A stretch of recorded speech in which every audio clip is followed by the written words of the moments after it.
ఆ సైకిల్తో గుద్దితే ఆ కారు కూడా చుట్టపడచ్చు.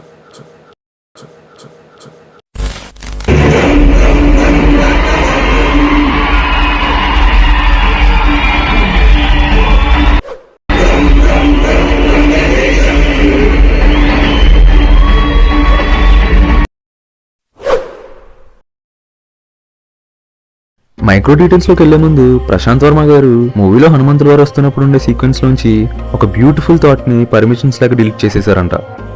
చా, ఆ సీన్ని ఇప్పుడు మనం రీకన్స్ట్రక్ట్ చేద్దాం. గెటప్ సీన్ వాళ్ళ బామ్మ వాళ్ళ మనవడి పాల బిజినెస్ బాగుంటే అయోధ్యకు వెళ్లి రాములోరి గుళ్ళో 1000 దీపాలు వెలిగిస్తా అని మొక్కుకుంటుంది. అలా పాల బిజినెస్ బాగున్న తరువాత మొక్కు తీర్చుకునేందుకు బయలుదేరుతుంది. అదే టైంలో హనుమంతు వాళ్ళ ఇంటి దగ్గరికి వస్తాడు. అప్పుడు బామ్మకి అండ్ హనుమంతుకి మధ్య జరిగే కాన్వర్జేషన్ ఇలా ఉంటుంది.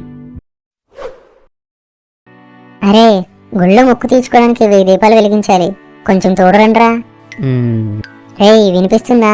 ఎవరైనా రండ్రా. ఏంటే ముసలే, మొక్కుకుంది నువ్వు, దాన్ని తీర్చేది మేమా? ఒరే, అన్ని దీపాలు వెలిగించాలంటే నా వల్ల ఎలా అవుతుందిరా? 10వ దీపం వెలిగించేసరికి గాలికి ముందు వెలిగించిన 9 దీపాలు ఆరిపోతాయిరా. ఏం కాదు, పవనపుత్రుడు హనుమంతుడు ఉన్నాడుగా, గాలి సంగతి ఆయన చూసుకుంటాడులే. ఒరే, హనుమంతుడి పేరు పెట్టుకున్నందుకు ఆ రాముడి సేవలో కొంతైనా సాయం చేయాలరా. హనుమంతుడి పేరు పెట్టుకున్నంత మాత్రాన ఆయన శక్తులు నాకు వచ్చేస్తాయిటే? అయినా హనుమంతుల వారు ఉన్నారుగా, ఎంతైనా వాయుపుత్రుడు. రాములూరు గుళ్ళో గాలిని ఆయనే చూసుకుంటాడులే. మరి నా మీనాక్షి వెళ్ళిపోతుంది, నేను వెళ్ళొత్తా. అప్పుడు బామ్మ హనుమంతుకు వినిపించినట్టు ఇలా అంటుంది. హనుమంతుడు దేవుళ్ళాట రాములూరికి సాయం చేస్తాడు గాని నాలాట దానికి ఎందుకు చేస్తాడరా? అలా అనుకుని బామ్మ అక్కడి నుంచి అయోధ్యకి బయలుదేరుతుంది. కట్ చేస్తే ఫైనల్ సీన్. పవనపుత్ర హనుమ రాకకి సమయం ఆసన్నమైనది. హిమాలయ పర్వతాల నుంచి అంజనాద్రికి విద్యుత్ వేగంతో దూసుకొస్తున్నారు. ఆయన వచ్చే వేగానికి గాలి విలయతాండవం చేస్తుంది. వస్తున్న దారిలో అయోధ్యలో రాములవారి గుడిలో దీపాలు వెలిగించడానికి ఇబ్బంది పడుతున్న బామ్మని చూస్తారు. అంతే, ఒక్కసారిగా అక్కడున్న గాలి మొత్తం ఉన్న చోటే ఆగిపోతుంది. అక్కడున్న ప్రజలంతా భయంతో కళ్ళు మూస్తారు. ఇంతలో ఎక్కడి నుంచి వస్తుందో తెలియని ఒక శబ్దం వాళ్ళ కర్ణభేదం దాటి గుండెకు వినిపిస్తుంది. అదే, కళ్ళు తెరిచి చూస్తుండగా గుడిలో ఉన్న దీపాలన్నీ ఒక్కసారిగా ప్రకాశిస్తాయి. ఏం జరుగుతుందా అని పైకి చూస్తే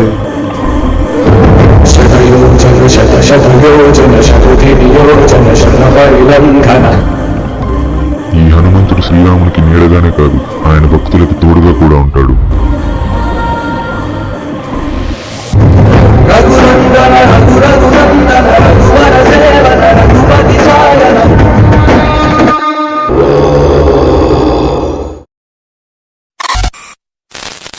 ప్రశాంత్ వర్మ గారికి ఇలాంటి వండర్ఫుల్ ఐడియా వచ్చిందంట, కానీ పర్మిషన్స్ దొరక్క చేయలేకపోయారట. ఇలాంటి మంచి ఐడియా విజువలైజ్ చేసుకుంటేనే ఇంత బాగుందే, అలాంటిది పిక్చరైజ్ చేస్తే ఇంకెంత బాగుంటుందో అని నా వంతు ప్రయత్నం చేశాను. ఏవైనా తప్పులుంటే ప్లీజ్ ఫర్గివ్ మీ. ఇంకా మైక్రో డీటెయిల్స్లోకి వచ్చేస్తే, ఫస్ట్ హాఫ్లో ఉన్న మైక్రో డీటెయిల్స్కి ఆల్రెడీ పార్ట్ 1 అప్లోడ్ చేశాను. అది మీరు చూడకపోతే పైన కార్డ్స్లో ఇచ్చేస్తా, ముందు ఆ వీడియో చూసాక ఈ వీడియో చూడండి. వెన్నెల కిషోర్ గారు ప్రతిసారి షజామ్ షజామ్ అంటుంటారు కదా. షజామ్ అంటే ఏంటంటే, ఏదైనా కష్టమైన పని ఏదో సడన్ గా మ్యాజిక్ జరిగినట్టు జరిగిపోయింది అనుకోండి, అప్పుడు అనే పదమే షజామ్. ఏం వాడకవయ్యా అబ్బో. ఎంతైనా సోషల్ మీడియా మీమ్స్ ని అండ్ ట్రోల్ మెటీరియల్స్ ని వాడాలంటే ఎవరైనా నీ తర్వాతే ప్రశాంత్ అన్న. జై హనుమాన్ లో వంటలకు ఏమైనా ప్లాన్ చేసావన్నా? వంటలకు అంటే ఈవిడనుకుంటున్నారేమో, కాదు ఈవిడ. ఇక్కడ అందరూ కొండ పడిపోతుందని భయంతో పరిగెడుతుంటే ఈవిడేంటి కూల్గా అక్కడే నవ్వుతుంది. బహుశా 5 star తిందేమో. Eat 5 star, do nothing. నా సావుని చేస్తా నీకెందుకు? హనుమంత్ అన్న, నువ్వు సూపర్ అన్న. చిన్నప్పుడు ఎవరైతే నువ్వు దొంగతనం చేస్తున్నావు అని నీ దగ్గరికి కళ్ళజోడు లాక్కుందో తనే మళ్ళీ తిరిగి పెట్టేలా చేసావు. ఇక్కడ ఈ పనులన్నీ చేసేది హనుమంతుడి పవర్స్ ఉన్న హనుమంతు కాదు, వాళ్ళ అక్కకి తమ్ముడైన హనుమంతు. సరిగ్గానండి, పవర్స్ ఉన్న హనుమంతు కాదు, పవర్స్ లేకుండా వాళ్ళ అక్కకి ప్రేమతో చేసిన హనుమంతు. అది ఇక్కడ తెలుస్తుంది తన పవర్స్ లేని హనుమంతు అని.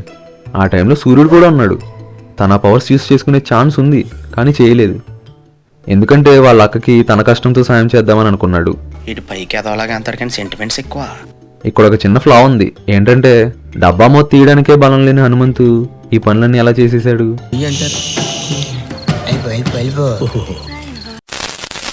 అండ్ ఈ షాట్, అయ్యి బాబోయ్ ఏం షాట్ రా బాబు. అసలు ఈ సీన్ ఇనిషియల్ స్క్రిప్ట్లో లేదంట. తర్వాత ఒక రోజు మార్నింగ్ సడన్గా ప్రశాంత్ గారికి స్ట్రైక్ అయిందంట ఈ ఐడియా. ఇంక ఈ సీన్లో తేజ అన్న యాక్టింగ్ అయితే చించేశాడు అసలు. మనకు అప్పటికే డౌట్ వచ్చేస్తుంది, ఏంటి ఈ బాడీ లాంగ్వేజ్ హనుమంతులా లేదే అని. అప్పుడే మనకి ఇంకా డౌట్ రాకుండా ఈ షార్ట్ పెట్టి మనల్ని కన్ఫ్యూజ్ చేశాడు ప్రశాంత్ అన్న. తేజ అన్న అయితే 2 క్యారెక్టర్స్ని చాలా పర్ఫెక్ట్గా బ్యాలెన్స్ చేశాడు. ఏం యాక్ట్ చేసినావు అన్నా.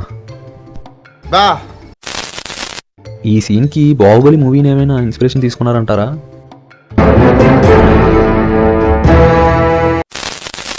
ఈ స్టంట్స్ చేయడానికి తేజ గారికి ఇన్స్పిరేషన్ RRR మూవీలో ఎన్టీఆర్ అండ్ రామ్ చరణ్ గారులంట. ఈ స్టంట్ కొన్ని టేక్స్ చేసిన తర్వాత తేజ గారు ఇంకా ఆపేద్దామన్నారంట. అప్పుడు స్టంట్ మాస్టర్ వచ్చి RRRలో ఈ షాట్ ఉంటుంది కదా, ఇది పర్ఫెక్ట్గా రావడానికి 6 days షూట్ చేశారని చెప్పారంట. అంతే, ఇంకా తేజ అన్న ఇంకేం మాట్లాడకుండా 2 జేబుల్లో చేతులు పెట్టేసుకుని అన్ని స్టంట్స్ చేసేసాడంట. హనుమంతులు వారు ఐస్ బ్రేక్ చేసే సీన్లో బీజం ఒకసారి వినండి.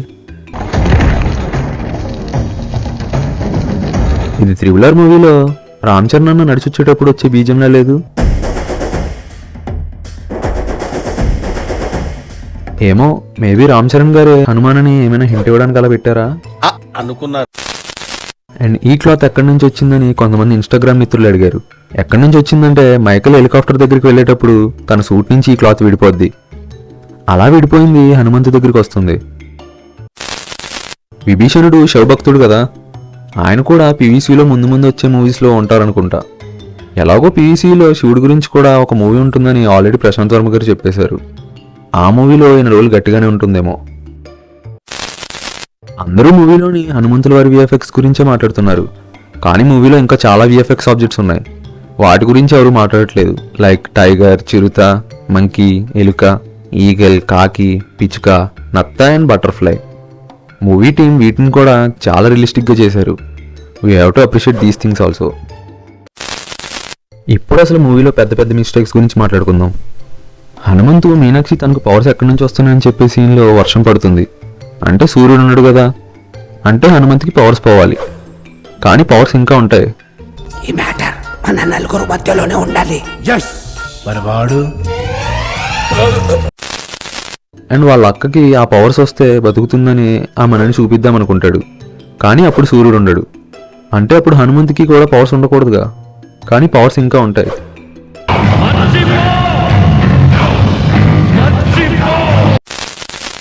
లాస్ట్లో కోటిగాడు ఈ మనీని తెచ్చి హనుమంతుకి ఇస్తాడు అండ్ తనకు పవర్స్ వస్తాయి, అదంతా ఓకే. కానీ ఆ విలన్ వేసే డ్రగ్కి కోటిగాడు కూడా ప్యారలైజ్ అయిపోవాలిగా, మరి ఎందుకు అవ్వలేదు? చూసావా, మర్చిపోయా. ఇంకా కొన్ని చిన్న చిన్న మిస్టేక్స్ ఉన్నాయి, అవి ఇగ్నోర్ చేసేద్దాం. ఎలాంటివంటే లైక్ క్లాత్ తిరుగుతున్నట్టు కనిపించాలని ఇక్కడ దారంతో లాగుతున్నట్టు తెలిసిపోతుంది. అండ్ ఈ ఊరి పేరు సౌరాష్ట్ర, కానీ ఈ కార్ నెంబర్ ప్లేట్ మాత్రం మహారాష్ట్ర అనే ఉంచేశారు. అండ్ చెంబును నలిపే సీన్లో కలర్ మిస్ మ్యాచ్ అయింది. ఓకే, ఇలాంటి చిన్న చిన్న తప్పులు చేయడం సహజమేనమ్మా. కానీ జయ హనుమాన్కి మాత్రం కొంచెం జాగ్రత్తగా చేయన్నా. మూవీ ఎలా ఉండాలంటే దెబ్బకు అవతార్ రికార్డ్స్ పగిలిపోవాలి. అప్పటి వరకు వెయిట్ చేస్తుంటాం. నీ ఫ్యాన్స్ వెయిటింగ్ ఇక్కడ.